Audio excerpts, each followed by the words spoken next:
Hello दोस्तों, आज की कहानी भी बहुत खूबसूरत है। तो पहले चैनल को सब्सक्राइब करें और वीडियो को लाइक करें। कहानी को पूरा देखिएगा, चैनल को सब्सक्राइब करने के बगैर ना जाइएगा और कहानी को पूरा ही देखिएगा। सही है, तो शुरू करते हैं कहानी को। ठंड में रजाई और हीटर बनाने वाली गरीब बहनें। हम तो पूरे गीले हो गए। कितनी बारिश है बाहर। अनीता, पायल, ये सारा सामान, ये सब क्या है? माँ, ये छाता बनाने का सामान है। हम इसे छाती बनाकर बेचेंगे। पिताजी भी तो छाती बनाकर ही बेचते थे। हाँ माँ, अब तक तो हमारा गुजारा पिताजी ही करते आ रहे थे, पर अब उनके जाने के बाद जीवन का गुजारा करने के लिए हम ही अब कुछ करना होगा। ओह हेलो, हम नहीं बनाएंगे ये छाते, तुम दोनों ही बनाओ छाते।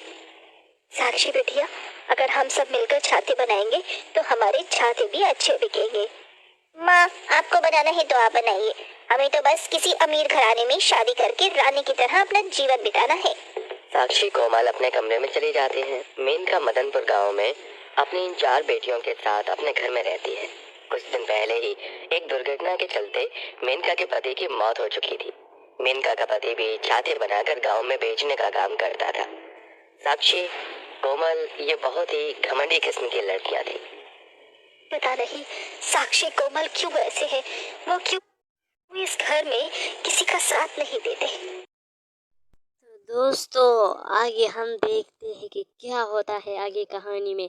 इनकी बेटियों का क्या होता है और इसके घर का। तो कहानी को पूरा देखिएगा। चलो, ये इस सब को हम भी देख लेते हैं, मगर आपने चैनल को ज़रूर सब्सक्राइब करना है। हमारी फैमिली से जुड़े रहिएगा, कहानी आपको बहुत अच्छी ही मिलेंगी। तो आगे देखते हैं कि आगे क्या होता है। साक्षी, कोमल ये बहुत ही घमंडी किस्म की लड़कियां थी। पता नहीं साक्षी कोमल क्यों ऐसे है, वो क्यों इस घर में किसी का साथ नहीं देते। कोई नहीं माँ, ये काम पायल और मैं ही कर लेंगे। अनीता, पायल अपने घर में रात भर बैठकर अपने हाथों से छाते बनाते हैं। पूरी रात में वो 20 से 30 छाते बना लेते हैं। अगले दिन सवेरे अनीता पायल छाते लेकर गांव में आते हैं और घूम घूम कर गाँव में छाते बेचने लगते हैं। इसी तरह दिन प्रतिदिन बीतने लगे। अनीता पायल के बनाए छाते गांव में खूब बिकने लगे। एक दिन रात में सब घर में बैठे खाना खा रहे थे। बेटियों, अब तुम चारों बड़ी हो चुकी हो, अब मुझे कोई अच्छे से रिश्ते देकर तुम चारों की शादियां करवा देनी होंगी, ताकि तुम चारों भी अपने घर संसार में लग जाओ। माँ, नहीं, हमें नहीं करनी है शादी, हम आपके साथ ही रहेंगे। हाँ माँ, अगर हम शादी करके चले गए तो आपका ख्याल कौन रखेगा? पर हमें करनी है शादी। माँ, मैं और कोमल इसी गांव के 2 अमीर भाई रमेश और सुरेश से प्यार करते हैं और हम उनसे शादी करना चाहते हैं। आपको हमने आज रात ही रमेश और सुरेश दोनों को घर बुलाया है, वो आते ही होंगे। तभी उसी गांव के 2 अमीर भाई रमेश सुरेश अपने माता पिता अजीत, जानवी और बहन रिया के साथ मेनका के घर आते हैं। तभी दोनों परिवार में बातचीत होने के बाद मेनका साक्षी कोमल की शादी 2 दिन बाद ही रमेश सुरेश से करवा देती है। साक्षी कोमल उसी गांव में अपने बड़े से ससुराल में चली जाती है। रमेश सुरेश का घर बहुत बड़ा था। वो दिन सवेरे साक्षी कोमल अपने कमरे से बाहर आती है। आज इतना सज सवर कर कहाँ जा रही हो? माँ जी, हम पार्लर जा रहे हैं। कोई जरूरत नहीं है पार्लर जाने की, चुपचाप जाकर सबके लिए चाय नाश्ता बनाओ। आई बड़ी पार्लर जाने वाली। साक्षी कोमल रसोई में चली जाती है। उसके बाद जानवी सारा दिन नौकर की तरह साक्षी कोमल से दोनों काली बेटियों की शादी भी उसी गांव के 2 गरीब भाई अजय राहुल के साथ करवा देती है। अजय राहुल भी उसी गांव में अपने छोटे से किराए के घर में अपनी मां दामिनी और बहन कविता के साथ रहते हैं। अजय राहुल एक कारखाने में 200 रुपए रोज से मजदूरी करते थे। शादी के दूसरे दिन सवेरे ठंड का मौसम शुरू हो चुका था। इन दिनों कड़ाके की ठंड पड़ रही थी। तभी अनीता पायल साड़ियां पहने ठंड में कांपते हुए अपने कमरों से बाहर आती है। बाप रे, ये ठंड, इस बार तो ये ठंड कुछ ज्यादा ही कहर ढा रही है। हाँ माँ, भाई तो आप स्वेटर ले ही आइए। घर में ना स्वेटर है, ना कम्बल है, ना रजाई। इस ठंड में हम बिना रजाई कंबल के कैसे रहेंगे?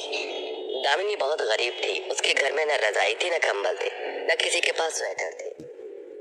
माँ, हम जो कमाते हैं वो सारे पैसे तो आपकी दवाई और घर खर्च में चले जाते हैं। अब इतनी कम आमदनी में हम क्या क्या करें? बेटा, हमने तो मकान मालिक को भी 5 से 6 महीने से किराया नहीं दिया है। अगर उसे इस बार भी किराया नहीं मिला तो वो तो बहुत गुस्सा हो जाएगा। हम भी वही सोच रहे हैं माँ, पता नहीं अब क्या होगा। पायल, जाओ जाकर चूल्हे पर हमारे लिए चाय बना दो, हमें काम पर जाने में देर हो रही है। अनीता पायल वहीं घर के बाहर आंगन में आकर मिट्टी के चूल्हे पर चाय बनाने लगते हैं। दामिनी के घर में गैस नहीं थी, वो चूल्हे पर ही खाना बनाते थे। दीदी, हम थोड़ी आग एक बर्तन में रखकर घर के अंदर ले जाते हैं। आग की गर्मी से माजी और कविता बहन को ठंड नहीं लगेगी। तभी दोनों बहनें एक पुरानी बाटली में कुछ लकड़ियां जलाकर अपने घर के अंदर ले आती हैं और सब आग में हाथ सेकने बैठ जाते हैं। थोड़े समय बाद अजय राहुल अपने काम पर चले जाते हैं। माँ जी, क्या बनाए खाने में? भाभी, घर में थोड़ी सब्जी है, आप वही बना लीजिए। दामिनी बड़ी गरीबी में अपना जीवन बिता रही थी। कुछ दिन ऐसे ही बीतने लगे। इधर साक्षी कोमल अपने अमीर ससुराल में महंगे स्वेटर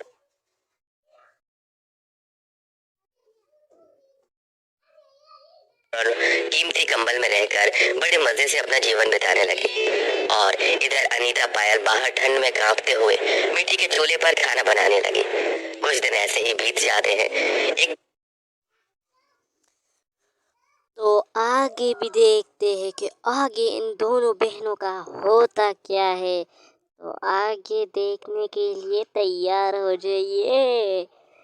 तो आज चलते हैं आगे कि आगे क्या होता है। मकान मालिक राकेश अजय के घर आता है और खूब तमाशा करता है। राकेश भाई, हमें कुछ दिनों की और मोहलत दे दीजिए, हम आपके सारे पैसे चुका देंगे। अजय, तुमने 5 महीने से मेरे घर का किराया नहीं दिया। अब अगर आने वाले महीने में मुझे मेरे 6 महीने के मकान का किराया पैसे 24,000 रुपए नहीं मिले तो मैं तुम सबको इस घर से धक्के मारकर बाहर निकाल दूंगा। इतना कहकर राकेश वहाँ से चला जाता है। अब क्या करें? मकान मालिक को हम इतने सारे पैसे कहाँ से देंगे भाई? मैं भी वही सोच रहा हूँ राहुल। एक तो ठंड चैन से जीने नहीं दे रही और ऊपर से मकान मालिक धमकियां देकर चला गया। माँ जी, हम दोनों बहनें रजाई कंबल बहुत अच्छे बनाती हैं। क्यों ना हम रजाई और कंबल बनाकर बेचें? इस ठंड के मौसम में तो कंबल रजाई बहुत अच्छे बिकेंगे। हाँ माँ जी, दीदी सही कह रही हैं। इससे हमारी कुछ आमदनी भी होगी और हमारी कमाई से हमारे पतियों को भी थोड़ा सहारा मिल जाएगा। मेनका और सबको अनीता पायल का सुझाव पसंद आता है। पर बहू, तुम रजाई कंबल कैसे अनीता पायल को देता है और अनीता पायल उन पैसों से उन रेशम के धागे, कई सारे सादे धागे, सुई, ये सब लाते हैं। जिसके बाद अनीता पायल अपने घर में ही कई दिनों की मेहनत के बाद अपने हाथों से उन धागों से कंबल रजाइयां बनाते हैं। सारे कंबल रजाई बना लेते हैं। वाह बहू, तुम दोनों ने तो कितने अच्छे कंबल रजाई। गाँव में आते हैं और ठंड में कांपते हुए गांव के एक स्थान पर कंबल रजाई बेचने बैठ जाते हैं। उतने में अनीता पायल की दोनों बहनें साक्षी कोमल अपनी कार से महंगे स्वेटर टोपियां पहने वहां आते हैं। अरे साक्षी कोमल, तुम दोनों यहाँ? अरे अनीता, पायल दीदी, तुम दोनों ये सब क्या लेकर बैठी हो? साक्षी कोमल, हम ये कंबल रजाई बेच रहे हैं। तुम दोनों यहाँ ये रजाई कंबल बेच रहे हो? अरे भाई, तुम्हारे पति तुम्हें खाने को नहीं दे रहे हैं क्या? ऐसी क्या नौबत आ गई तुम दोनों गरीबों पर कि तुम्हें ये सब बेचना पड़ रहा? कहर की सारी बात बताती है। यही होता है गरीब घर में शादी करने का नतीजा। हमें देखो, हमारे अमीर पति हम भी ऐसा ही रूम हीटर लेकर आएंगे ना। रूम हीटर से हम में से किसी को भी ठंड नहीं लगेगी। पायल, हम रूम हीटर खरीदेंगे नहीं, बल्कि हम रूम हीटर बनाएंगे, वो भी लकड़ियों का। तीनों शाम तक अपने सारे कंबल रजाइयां बेच देते हैं। इसी तरह वो तीनों रोज रोज कई सारे कंबल रजाइयां बेचने लगे। कई दिन ऐसे ही बीत जाते हैं। करीब एक ही महीने में अनीता पायल अपनी कमाई से मकान मालिक को पैसे दे देते हैं। एक दिन सवेरे, बहू, ये ठंड का कुछ ना कुछ तो करो, इस ठंड में नहीं रहा जा रहा अब। पायल, चल हम लकड़ियों का एक रूम हीटर बनाते हैं। तभी अनीता कई सारी लकड़ियां और कई सारा सामान लाकर 2 दिन की कड़ी मेहनत के बाद एक बढ़िया सा रूम हीटर बना लेती है। जिसके बाद मेनका और उसके परिवार को इस ठंड से बचने के लिए रूम हीटर मिल जाता है। कई महीने ऐसे ही बीत जाते हैं। एक दिन रात में। अनीता बहू, पायल बहू, तुम दोनों ने इस परिवार के लिए कितना संघर्ष किया। सच में हम बड़े भाग्यशाली हैं कि हमें तुम दोनों के रूप में इतनी अच्छी बहुएं मिली। माँ, मैं सोच रहा था कि जब कमल रजाई का कारोबार इतना चल ही रहा है तो हम एक दुकान डाल देते हैं जिसमें अनीता और पायल दोनों कंबल और हीटर भी बेचेंगे। जी, उसके लिए तो पैसे लगेंगे। अनीता, पैसों की चिंता मत करो, मैं एक बैंक से 1 लाख रुपए का लोन लेकर तुम्हें एक कंबल और हीटर की दुकान खोल कर देता हूँ। उसके बाद अजय राहुल बैंक से 1 लाख रुपए का लोन लेकर अपनी पत्नियों को एक दुकान और उसमें कई सारे कंबल और हीटर बनाते हैं, जिसके बाद अनीता, पायल